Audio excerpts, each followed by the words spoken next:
Welcome back, everyone. This is Chris again with VFA, and today we are going to be going over how to load and also how to unload a Glock firearm. In front of us, as you can see, we have a Glock 45, we have a Glock 40, and a 9mm Glock.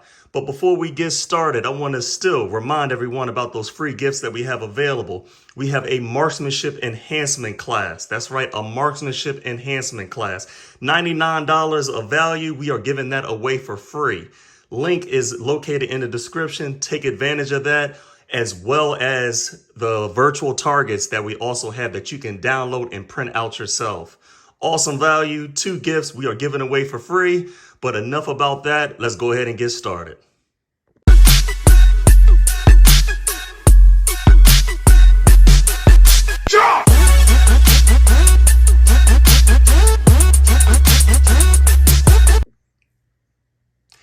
As you can see here, before we even get started, make sure you know the condition as far as the status of each one of your firearms. Anytime that you're handling it, make sure that it is clear and safe. Make sure you don't introduce any kind of live ammunition unless you plan on actually using that firearm. But for this demonstration, of course, I'm not going to be introducing any kind of live ammunition while you're doing this. Make sure that you are clear and safe and away from anyone else when you are loading your firearm and also when you are unloading your firearm. Keep that in mind. Keep that in the back of your head every single time that you pick up this firearm. So before we get started, I just want to show you some of the key components that you're going to actually have to use when it just comes to you handling your firearm. So some of the things you need to get familiar with, which these components are located on each one of these firearms. This right here is your takedown levers. This right here is your slide release. This right here is actually causing this slide to basically be locked to the rear. This button right here is the magazine release. So anytime you need to drop a slide out of this firearm, this is the button that you hit.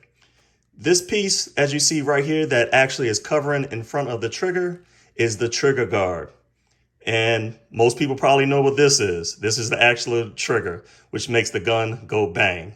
These are the main components that you're going to basically need just when it comes to you being able to fire this weapon, whether you're going down range or hopefully not, but eliminating the threat if that problem actually presents itself to you. So keep some of those things in mind. Those are the basic working components for the firearm. So for this demonstration, I'm going to be using basically snap caps or dummy rounds just to show you just how to load them into the magazine. It's pretty easy. You just turn around, push that in just like that, and take another one and push them in like that.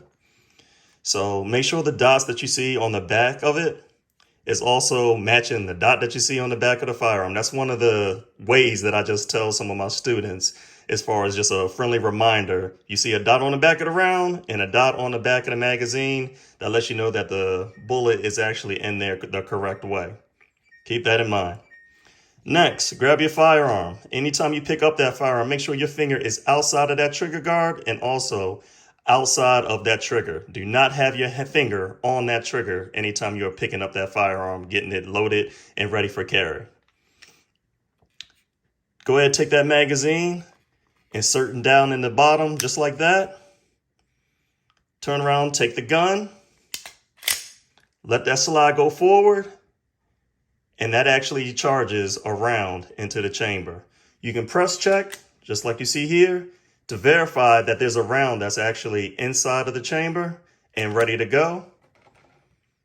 If you need to basically drop that magazine or perform any kind of magazine exchange, make sure that you are hitting this magazine release button right here. And the magazine comes out just like that. Now, since I never fired an actual round, there's still a round that's located right here inside of the chamber. One of the ways or one of the things that you need to do is you basically need to get that round out of there to clear that weapon out. You go ahead and rack the gun like that. Rack it 3 times. Lock that slide to the rear, as you see here. Visually and manually, inspect to make sure that that weapon is clear and safe. As you can see, it is clear and safe. Go ahead, put it down. And that's all you pretty much need to do as far as how to load a magazine into your Glock and unload that magazine from your Glock. One of the things about the Glocks is that they don't have a safety. So your safety is going to be that finger as far as your placement onto that firearm. Keep that in mind. That's all I got for you today. Until next time.